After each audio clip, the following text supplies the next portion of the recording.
ఒక్కొక్కరు వచ్చి నాతో చెబుతూ ఉంటే ఎంత ఆనందం వేస్తుందో.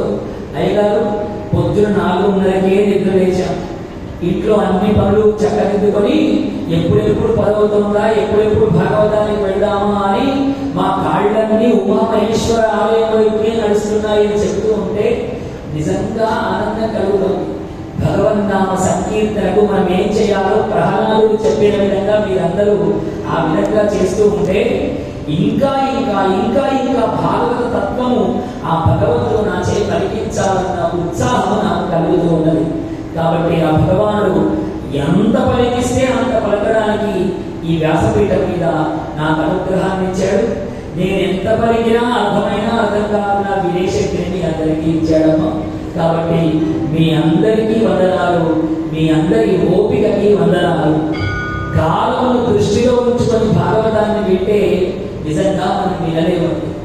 కాలమును మరిచి భగవన్నామ సంకీర్తన వింటేనే వినగలుగుతాం.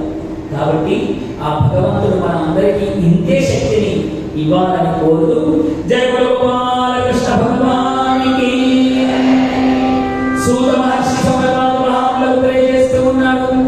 నైమిషారణ్య క్షేత్రంలో చెబుతున్నటువంటి భాగవతం ఎప్పుడైతే కపిల బ్రహ్మాన్ని నేటి రోజున మనం భాగవతాన్ని పరిపుష్టం చేస్తూ కపిలుడు తన తల్లి దేవహూతికి ఏ విధంగా సాంఖ్య యోగాన్ని వివరించాడు, మానవ జన్మ యొక్క రహస్యాన్ని మనందరికీ తెలియజేశాడు.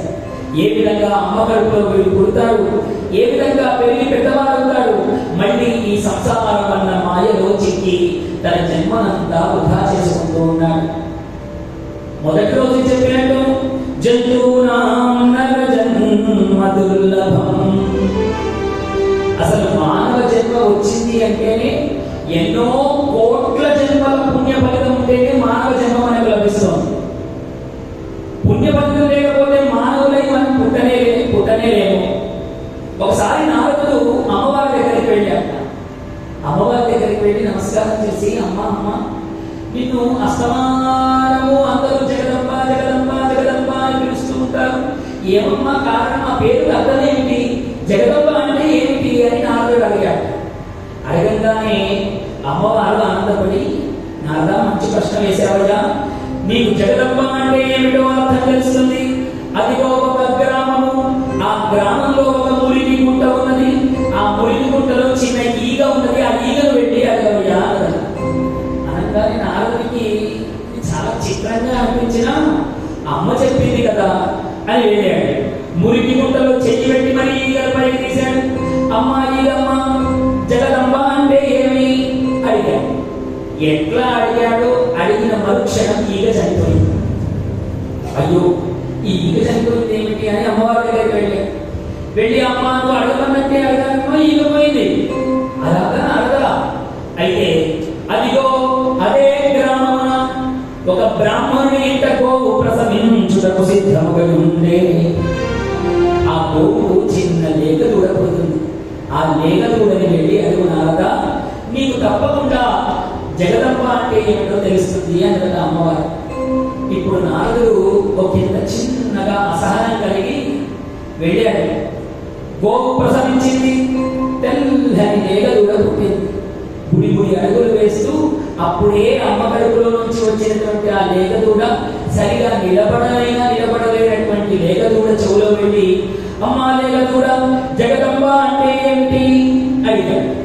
వెంటనే ఆ లేగదూడ కూడా అయ్యో ఇదేమిటి అమ్మవారి పేరు అడిగితే గోహత్యాపాపం నాకు వచ్చింది అని ఈసారి కాస్త దుఃఖం చేత అమ్మవారి దగ్గరికి వెళ్ళాడు.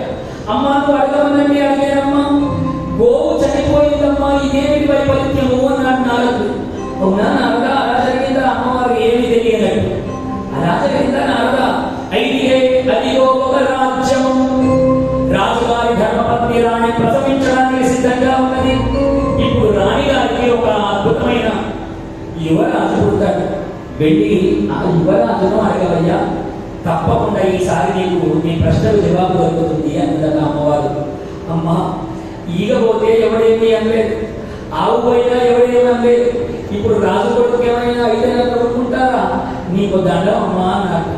లేదు నారదా, నేను అభయం ఇస్తున్నా, నీ ప్రశ్నకు తప్పనిసరిగా జవాబు దొరుకుతుంది వెళ్ళు అన్నది అమ్మవారు. ఇంకేముందండి, నారదుడు ఇంకా కొంత అసహనం చేత ఆ రాజుగారి అంతఃపురంలో వెళ్ళాడు.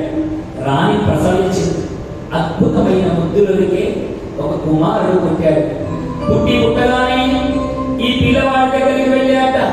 భయంగానే ఏమవుతుందో ఏమో అని.